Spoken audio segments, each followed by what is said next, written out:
अन्नदाता, पग पग पर है संग तुम्हारे अन्नदाता। लहू किसानों का बन के पसीना सींचता है धरती का सीना। मेहनत का तेरी हक दिलवाने, नई तकनीक नई खोज बताने। पशुधन को गुणवान बनाना, पौध सुरक्षा को सिखलाना, खेती के सब गुर समझाने, भारत का सरताज बनाने। आठों पहर है संग तुम्हारे अन्नदाता, अन्नदाता। नमस्कार, बहुत स्वागत है आप सभी का अन्नदाता में। मैं हूं आपके साथ शालिनी कपूर तिवारी। हर रोज की तरह एक बार फिर से हम कार्यक्रम में लेकर के आए हैं खेती बाड़ी से जुड़ी हुई बहुत सी लाभकारी जानकारियां। तो चलिए सबसे पहले देखते हैं कि क्या है विशेष आपके लिए आज के कार्यक्रम में। बटन मशरूम उत्पादन की वैज्ञानिक तकनीक पर जानकारी,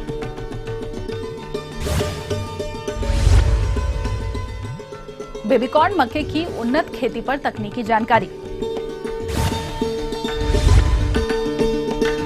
पंतनगर कृषि विश्वविद्यालय से प्रेषित कृषि मौसम पूर्वानुमान,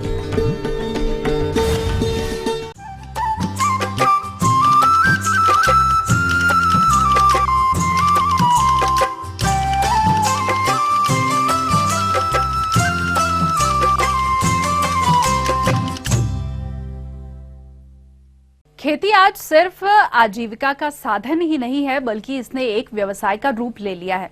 इसीलिए आज के समय में किसान कम समय और कम जगह में कृषि सह व्यवसायों को अपनाकर अच्छी आय अर्जित कर रहे हैं। और अगर कृषि सह व्यवसायों के तहत बटन मशरूम की बात की जाए तो ये कम लागत में आय का अच्छा स्रोत है। अतः जो किसान बटन मशरूम की खेती करना चाहते हैं वो बटन मशरूम का सफल उत्पादन कैसे करें, इसकी जानकारी के लिए मिलवाते हैं आपको मशरूम अनुसंधान एवं प्रशिक्षण केंद्र पंतनगर के वैज्ञानिक डॉक्टर एस.के. मिश्रा से। और हमें अच्छा लग रहा है कि आप लोग यहाँ आए हुए हैं मशरूम उत्पादन की जानकारी लेने के लिए। पिथौरागढ़ से आए हुए हैं, अल्मोड़ा से भी हैं। तो वहाँ की जो क्लाइमेटिक कंडीशन है, जो जलवायु दशाएँ बहुत अच्छी हैं, सुंदर हैं वहाँ के मशरूम उत्पादन के लिए। और ख़ास तौर से जो हम बेमौसमी मशरूम उत्पादन करते हैं गर्मियों में ख़ास तौर से, तो बड़ा अच्छा क्लाइमेट है वहाँ का। अब मैं बताता हूँ आपको कि मशरूम जो है यहाँ पे कितने प्रकार के आप लोग उगा सकते हो और क्यों उगाना चाहिए। मैं पहले बताना चाहता हूँ। पहली बात ये कि आप लोग जंगल से मशरूम लाते हो। कभी कभी होता है पूरी फैमिली को कैजुअलिटी हो गई, पहचानना मुश्किल काम है। जंगली मशरूम जहरीले होते हैं, दिक्कतें आती हैं कभी कभी। तो इस चीज़ को अवॉइड करने के लिए हम लोग सभी ये ज़रूरी है कि जो लेबोरेटरी हमारी हैं जहाँ मशरूम या तो खुद उगाइए और जहाँ से आप फार्मर उगा रहे हैं वहाँ से लेकर के खाइए, तो वो एकदम साफ़ सुथरा होता है और सुरक्षित होता है। वो हमारे स्वास्थ्य के लिए कभी भी नुकसान नहीं पहुँचाता। तो इस संदर्भ में आपको ये कि अगर लगाना जानते हैं तो आप जंगली मशरूम नहीं खाएँगे, तो ये बहुत बड़ी बात है। दूसरा है कि हमारे जो घर का आसपास का जो कार्बनिक पदार्थ है, गेहूं का भूसा, धान का पुआल हो गया और हमारे जो दलहनी फसलों का पुआल हो गया, झिंगुरा हो गया, ये सब चीज़ें हैं हमारे खेतों में होती हैं। तीसरी बात यह है कि चूँकि क्लाइमेट वहाँ बहुत अच्छी है और हम बरस भर मशरूम की खेती कर सकते हैं। ज़्यादा गर्मी जब पड़ती है तो एक प्रकार का जैसे प्लूरोटस मशरूम हो गया उसको लगा लेंगे, और जब सर्दियाँ स्टार्ट हो जाती हैं तो हम बटन मशरूम लगाते हैं। बटन मशरूम को लगाने के बारे में बात थोड़ा बता दूं मैं आपको। बटन मशरूम लगाने के लिए आपको बीज की और कंपोस्ट की आवश्यकता होती है और घर में कमरा होना चाहिए। बीज और कंपोस्ट आपको यहाँ से मिल जाएगा। यहाँ से बीज और कंपोस्ट इस सेंटर से, इस पंतनगर विश्वविद्यालय से जो आपको बीज और कंपोस्ट मिलता है उसकी कीमत बता देता हूँ मैं आपको। 7,000 रुपये प्रति टन, यानी 7 रुपये किलो के हिसाब से कंपोस्ट मिलती है और 100 रुपये किलो के हिसाब से बीज मिलता है। ठीक है, ये आप ले आ सकते हो। अगर यदि आप कंपोस्ट अपने आप बनाना चाहते हो तो अपने आप बना लीजिए। यहाँ ट्रेनिंग होती है, तो सितंबर महीने में ट्रेनिंग होती है यहाँ पर, तो आप ट्रेनिंग ले लीजिए यहाँ पे आप।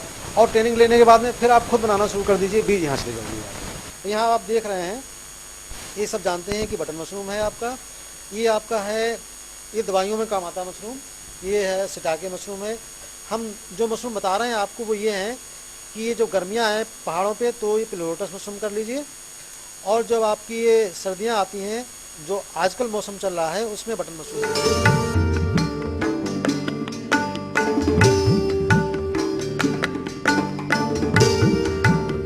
तकनीकी ज्ञान इसका ये है कि इसमें हमें ख़ासतौर से हम बटन मशरूम की बात करते हैं तो हमें इसमें कंपोस्ट बनाने की आवश्यकता पड़ती है। कंपोस्ट एक बहुत ही सेलेक्टिव चयनात्मक माध्यम है जिस पर केवल बटन मशरूम की वृद्धि होती है और इसमें अन्य किसी प्रकार की फफूंदी ग्रो नहीं हो सकती है। किसान बंधुओं के लिए ये आवश्यक है कि जो एक सिंपल विधि होती है, साधारण विधि है जिसके माध्यम से हम कंपोस्ट बना सकते हैं। दीर्घ विधि से हम गेहूँ का भूसा या धान का पुआल लेते हैं जिसको छोटे छोटे टुकड़ों में काट लिया जाता है चारा मशीन से या और किसी माध्यम से। फिर इसमें हम लगभग 6 क्विंटल कंपोस्ट बनाने के लिए हमारे किसान बंधुओं को 300 किलोग्राम सूखा भूसा, calcium ammonium nitrate 9 kilogram, urea 3.6 kilogram, super phosphate 3 kilogram, muriate potash 2.5 kilogram, गेहूं का चोकर 30 किलोग्राम, जिप्सम 30 किलोग्राम, फ्यूराडान 50 ग्राम, बेबिस्टीन 10 ग्राम और लगभग इससे 2 गुना पानी की आवश्यकता होती है। सूखे वजन जो भी हमारा सूखा वजन है, सूखे पदार्थों का वजन है, उसका लगभग 2 गुना पानी की आवश्यकता होती है, जिसको हम अच्छी तरीके से पानी में मिला के भिगो के और भूसे में अच्छी प्रकार से मिला देते हैं। मिलाने के बाद में फिर इसको हम टर्निंग करते हैं, इसकी एक ढेर बना लेते हैं। जिस दिन हम ढेर बनाते हैं उस दिन को हम 0 दिवस कहते हैं और इसके बाद में हम छठे दिन फिर इसका नया ढेर बनाते हैं, इसको तोड़ के नया ढेर बनाते हैं। तो इस प्रकार से हम ये कार्य जो है पलटाई का कार्य, ढेर बनाने का कार्य 6 से लेकर के 7 बार करते हैं और इस 7 पलटाइयों में लगभग 25 दिन का समय लगता है। तो 25 से लेकर के 28 दिन में हमारी ये कंपोस्ट बनकर तैयार हो जाती है। तो उसका रंग गहरा भूरा होता है। जब कंपोस्ट तैयार हो जाती है उसी दिन हमें बीज मिलाना चाहिए। कंपोस्ट को बिल्कुल देर तक नहीं छोड़ना चाहिए, सप्ताह भर बाद स्पानिंग नहीं करनी चाहिए। तो 1 कुंतल कंपोस्ट में लगभग 600 ग्राम से लेकर के 700 ग्राम तक हम मशरूम का बीज मिलाते हैं। मशरूम का बीज या तो हम सीधे डाल दें उसमें और ऐसे ही मिला दें या फिर हम उसको परतदार बिजाई कहते हैं, मिला करके 15 दिन तक छोड़ दिया जाता है। फिर इसमें हम एक विशेष प्रकार की मिट्टी को बिछाएंगे। इस मिट्टी को हम आवरण मृदा कहते हैं। आवरण मृदा का ये रोल होता है, ये योगदान होता है कि इससे इसकी सतह से मशरूम निकलते हैं। आवरण मृदा बनाने के लिए मैं आपको थोड़ी सी विधि बताता हूँ। आवरण मृदा को बनाने के लिए हम 3 भाग पूर्ण रूप से सड़ी हुई गोबर की खाद और 2 भाग पूर्ण रूप से सड़ी हुई 2 साल पुरानी इसी कंपोस्ट की खाद होती है जो हम गड्ढे से निकालते हैं। उन दोनों को भली भांति मिला लेते हैं और उसको भली भांति मिलाने के पश्चात धूप में पर्याप्त मात्रा में सुखाया जाता है, जिसमें उसमें कीड़े मकोड़े और बहुत सारे जो व्याधियाँ होती हैं वो सब मर जाएं तेज़ धूप में। इसके बाद में उस केसिंग को, उस आवरण मृदा के जो मिश्रण है उसको हम पानी से 40% पानी से उसको भिगोते हैं और अच्छे तरीके से मिलाते हैं। भिगोने के साथ साथ उसमें हम लगभग 2% के हिसाब से फॉर्मलिन का उपयोग करते हैं और कुछ मात्रा उसमें 0.05% के हिसाब से हम बेबिस्टीन डालते हैं। तो इन दोनों के मिक्सचर से हम पूरी केसिंग मिक्सचर को, आवरण मृदा को भली भांति मिला करके और उसको एयरटाइट कर देते हैं, वायु अवरुद्ध कर देते हैं, पन्नी से पूर्ण रूप से ढक करके चारों तरफ से।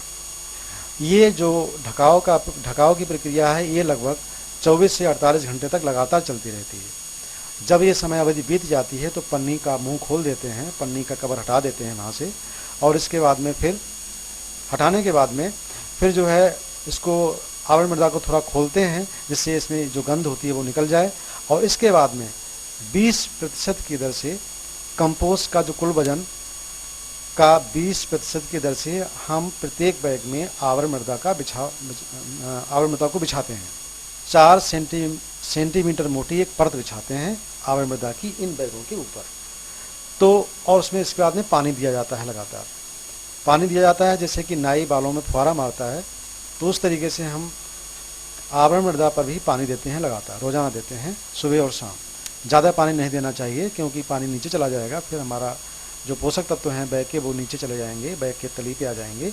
इसलिए हमें पानी जो है बहुत सावधानी से देना चाहिए। पानी का ठीक समय से अगर हम दे रहे हैं, तापमान सब कुछ ठीक ठाक है, तो केसिंग के लगभग 7 दिन के बाद में पिन हेड बनना शुरू हो जाते हैं, मशरूम के फल आना शुरू हो जाते हैं। और लगभग 10 दिन में केसिंग के लगभग 10 से 12 दिन के बाद हमारे जो मशरूम हैं, जो फलनकाय हैं मशरूम के, जो फल हैं वो तोड़ने योग्य हो जाते हैं। उनको हमें प्रत्येक दिन सुबह के समय तोड़ाई करनी चाहिए और इसके बाद में उसको काट पीट के अच्छे से और दवाइयाँ मिला करके उसमें पोटेशियम मेटाबाइसल्फाइड से उसको उपचारित करके और बैगों में बंद करके बाज़ार में भेज देना चाहिए। इसका आय और व्यय का ब्यौरा बताता हूँ। 1 कुंतल कंपोस्ट बनाने में हम सब कुछ मिला लें, जितने सारे कच्चे पदार्थ लगे हैं उन सब की कीमत और अपनी लेबर भी मिला करके, अपनी बीज मिला लिया, कच्चे पदार्थ मिला लिए, बिजली पानी मिला लिया, अपनी लेबर मिला ली, हमने बैग का खर्चा मिला लिया, प्लास्टिक का खर्चा मिलाया और कमरे का भी खर्चा, सब कुछ मिला करके लगभग 900 रुपये से लेकर के और 1000 रुपये तक खर्चा आता है। अगर हम इस कंपोस्ट से पैदावार देखें तो हमें पाते हैं कि इस कंपोस्ट से 1 कुंतल कंपोस्ट से लगभग 18 किलोग्राम मशरूम प्राप्त हो जाता है। 15 से 18 किलोग्राम मशरूम प्राप्त हो जाता है। और अगर हम इसको बहुत ही कम दर में बेचें, आजकल तो रेट अच्छा चल रहा है, लगभग 150 रुपये किलो जा रहा है मशरूम, यदि हम इसको कम से कम दामों में 100 रुपये के हिसाब से भी बेचते हैं तो लगभग ये 1500 रुपये का, और ये 18% अगर इसकी बायोलॉजिकल एफिशिएंसी है, जैविक दक्षता है, तो ये लगभग 1800 रुपये का मशरूम निकलता है। ये 2 महीनों में निकल आता है। और 1800 रुपये मशरूम की कीमत ये मिनिमम कॉस्ट पे है, 100 रुपये जो कम से कम बेच रहे हैं। इससे हमें लगभग 900 रुपये से लेकर 1000 रुपये तक खर्च आया है और हमें लगभग 1800 रुपये मिल गया है। इसका मतलब है कि लगभग 50% का हमको फायदा होता है। तो ये थी कुछ उपयोगी जानकारियां। अब लेंगे एक छोटा सा ब्रेक, जल्द हाजिर होंगे। बेबीकॉर्न मक्के की उन्नत खेती पर तकनीकी जानकारी।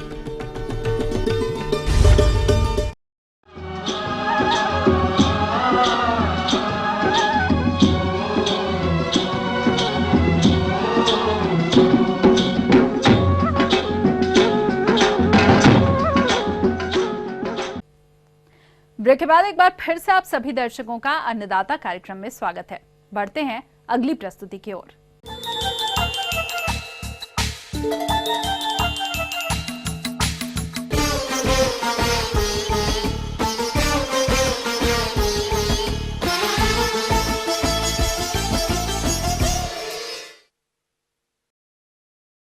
बेबीकॉर्न की खेती आज के समय में काफी लाभकारी खेती है, जिसके कारण इसकी खेती की तरफ बहुत से किसानों का रुझान बढ़ रहा है।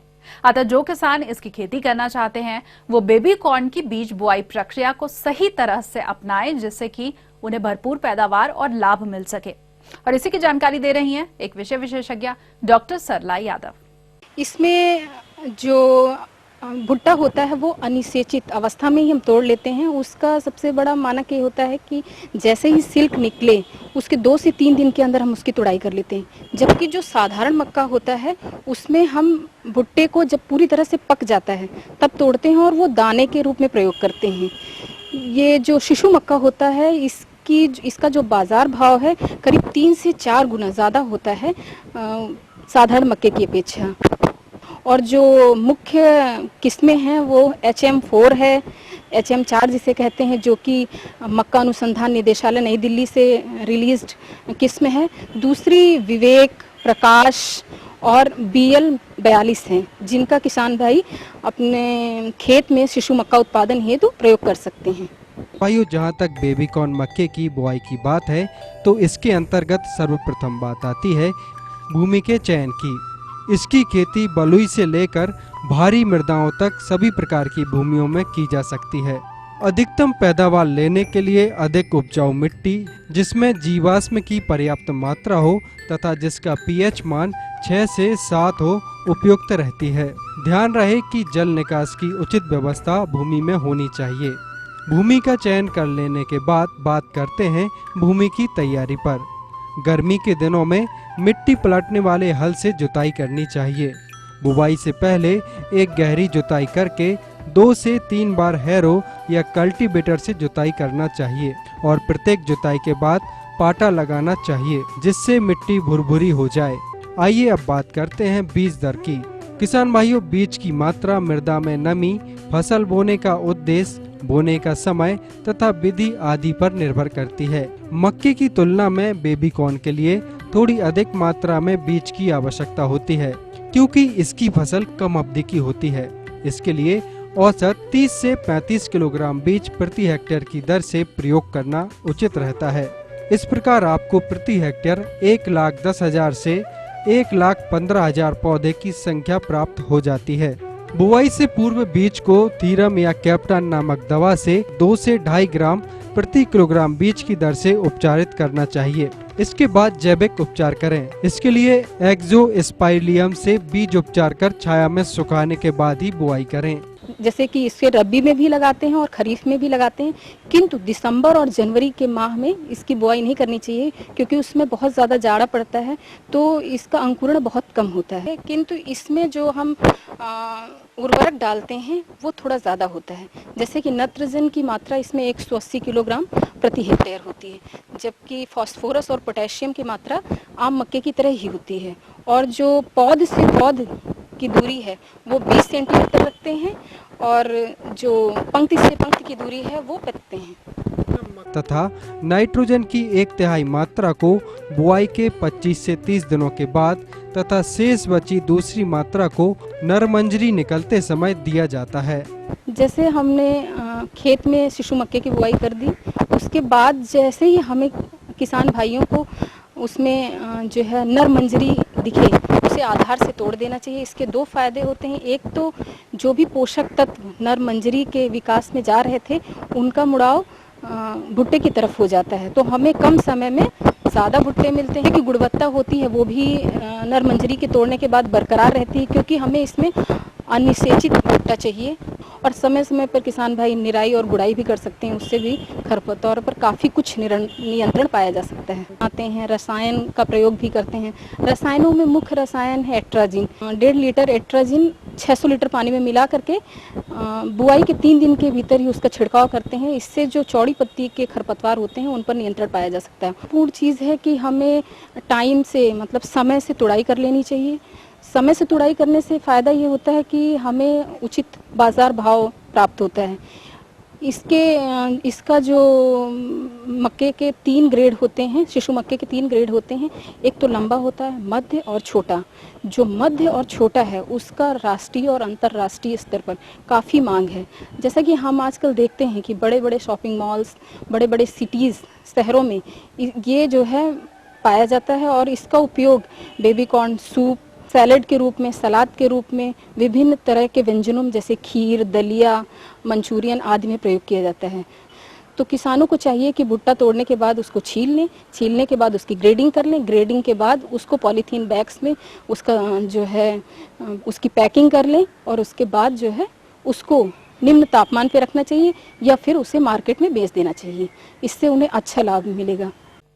आगे और भी हैं कुछ रोचक जानकारियां, पर यहाँ पर रुकेंगे एक और ब्रेक के लिए। जल्द हाजिर होंगे।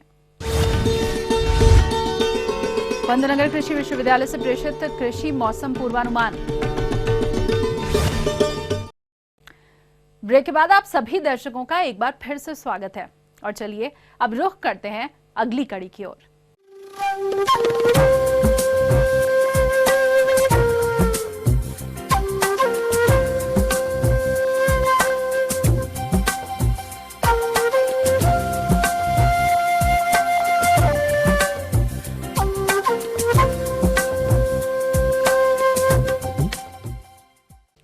मौसम के अनुसार प्रबंधनों पर ही टिकी है आपकी खेतीबाड़ी और इसीलिए मौसम पूर्वानुमान और उस पर आधारित साप्ताहिक कृषि सलाह इस प्रकार है। कृषि एवं मौसम विभाग के वैज्ञानिक डॉक्टर एच.एस. कुशवाहा द्वारा भेजे गए मौसम पूर्वानुमान रिपोर्ट के आधार पर इस सप्ताह पंतनगर एवं इससे लगे उत्तराखंड राज्य के ऊधम सिंह नगर एवं नैनीताल जिलों के मैदानी क्षेत्रों तथा इससे लगे पश्चिमी उत्तर प्रदेश के मुरादाबाद, रामपुर, बिजनौर, पीलीभीत, शाहजहांपुर, बरेली एवं बदायूं जिलों में गेहूं की बुआई हेतु इस सप्ताह अनुकूल तापमान रहेगा। अतः किसान भाई तैयार खेतों में गेहूं की उन्नतशील किस्मों की बुआई इस सप्ताह से करें। धान, मक्का, सोयाबीन, मूंग, उड़द आदि की फसलों की कटाई के बाद खाली हुए खेतों की एक बार मिट्टी पलटने वाला प्लाव चलाकर 5 से 6 बार हैरो तथा कल्टीवेटर चलाकर जुताई करें तथा पटेला द्वारा खेत को भुरभुरा तथा समतल कर लें।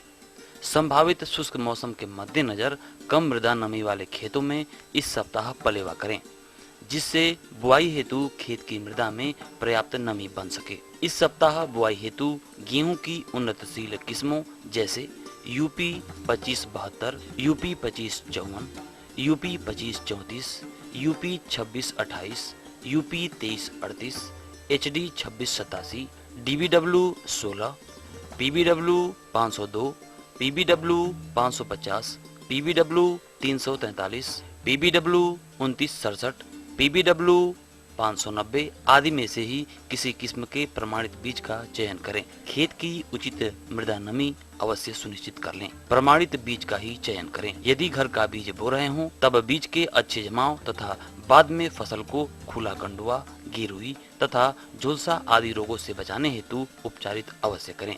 इसके अलावा यह भी आवश्यक है कि किसान भाई बुआई के समय मृदा परीक्षण के आधार पर आवश्यक पोषक तत्वों की पूर्ति करने हेतु उर्वरक अवश्य दें। लेकिन यदि किसी कारणवश मिट्टी की जांच न करवा पाए हों तब बुआई से पूर्व 35 kilogram urea, 150 kilogram single super phosphate, 25 kilogram muriate of potash तथा 10 किलोग्राम जिंक सल्फेट प्रति एकड़ की दर से आखिरी जुताई पर खेत में समान रूप से फैला दें। बीज की मात्रा 40 से 42 किलोग्राम प्रति एकड़ रखें तथा बुआई सीड ड्रिल से अथवा फरो ओपनर द्वारा 23 सेंटीमीटर की दूरी पर बनाई गई पंक्तियों में करें। गेहूं की फसल की अच्छी पैदावार हेतु खरपतवारों का नियंत्रण बहुत आवश्यक है।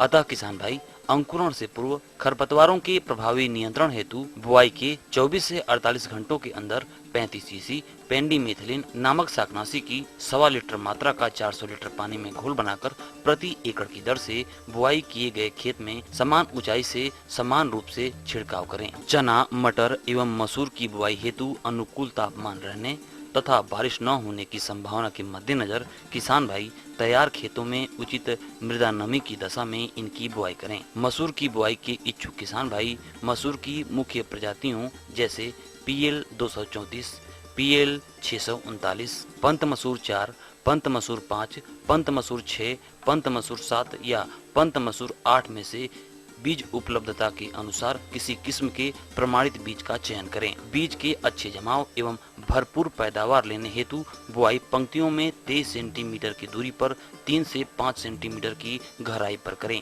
बीज की मात्रा 10 से 12 किलोग्राम प्रति एकड़ रखें। बुआई के समय मृदा परीक्षण के आधार पर संतुलित उर्वरक दें। पहले बोई चना एवं मटर की फसलों में निराई कर खरपतवार निकालें, जिससे वायु एवं तापमान का सही संचार हो सके। सरसों की बोई फसल यदि 30 से 35 दिनों की हो गई हो तब 35 किलोग्राम यूरिया का प्रति एकड़ की दर से बुरकाव करें तथा आगे आने वाले दिनों में बारिश न होने की संभावना के मद्देनजर सरसों की फसल में इस सप्ताह सिंचाई करें। इसके बाद ओट आने पर निराई कर घने पौधों को निकालकर चारे में प्रयोग करें तथा पौधे से पौधे की दूरी 15 से 20 सेंटीमीटर नियंत्रित कर दें। लाही की समय से बोई फसल इस समय फूल एवं फलियां बनने की अवस्था पर है। साथ ही इस सप्ताह मौसम साफ एवं शुष्क रहने के कारण इस अवस्था की फसल में किसी प्रकार के कीट जैसे माहू या आरा मक्खी अथवा रोग जैसे झुलसा, सफेद गिरुई या तुलासिता के लगने की कोई संभावना नहीं है। अतः किसान भाई इस सप्ताह लाही की फसल पर किसी प्रकार के कीटनाशी या फफूंदनाशी का छिड़काव न करें।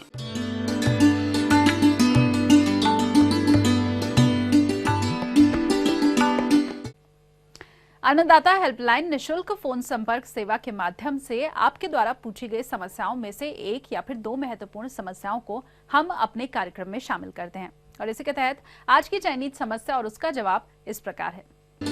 निःशुल्क अन्नदाता हेल्पलाइन में आज हमने जिस प्रश्न को शामिल किया है उसे पूछा है, अयलक मौके आनंद लालें। आपने बैकयार्ड मुर्गी पालन पर जानकारी चाहिए तो इसके लिए देखिए कार्यक्रम का यह अंश।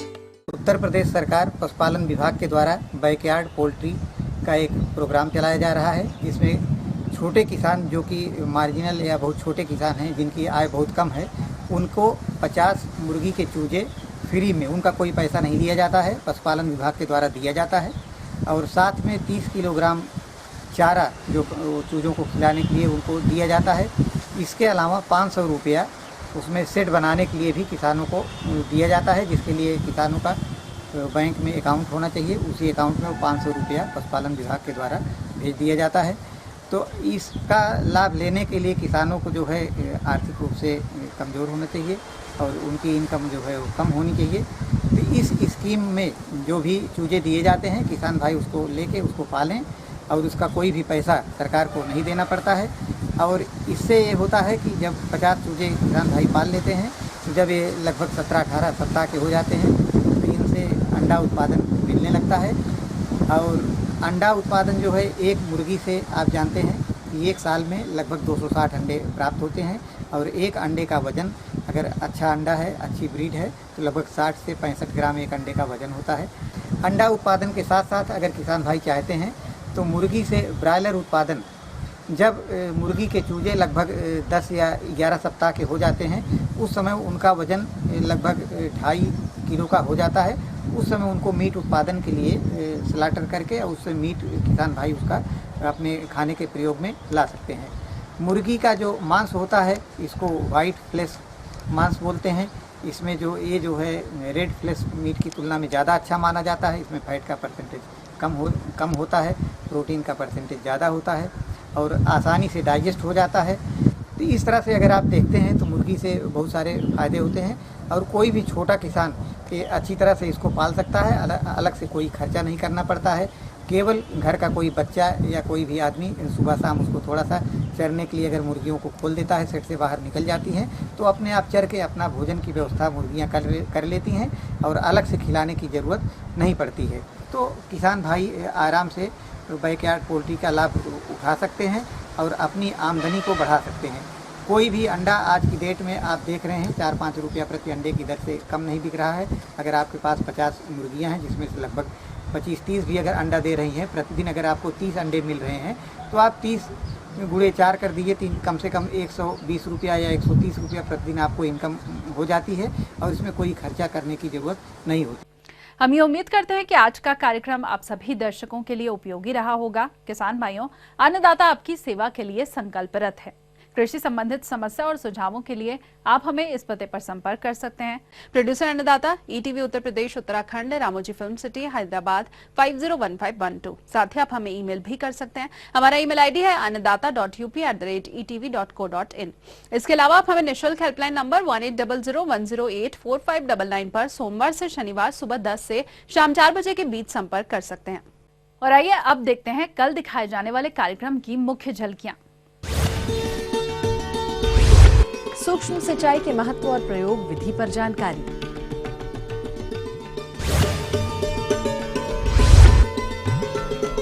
अमरूद के बाग में फल मक्खी कीट का नियंत्रण उपाय।